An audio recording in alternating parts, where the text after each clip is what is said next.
Hero বেশি করে পেঁয়াজ মরিচ লেবু চিপ্পা একটা সালাদ। জি আচ্ছা, মোর পোলাও অর্ডার দিচ্ছি।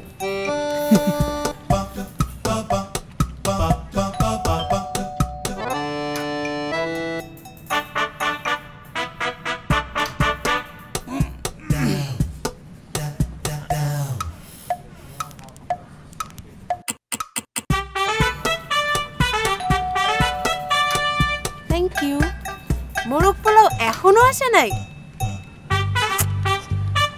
বস সালাদও তো ঠান্ডা হয়ে যাইতেছে। মস্করা করো আমার সাথে। কি খাবার আসতে অনেক লেট? পাঠাও ফুডে অর্ডার না করলে এমন তো হবে। ইয়াম্মি সব খাবার আছে পাঠাও ফুডে জোস ডিলে। জলদি খাবার পেতে অর্ডার করুন এখনই। পাঠাও ফুড, একটু বেশি জোস।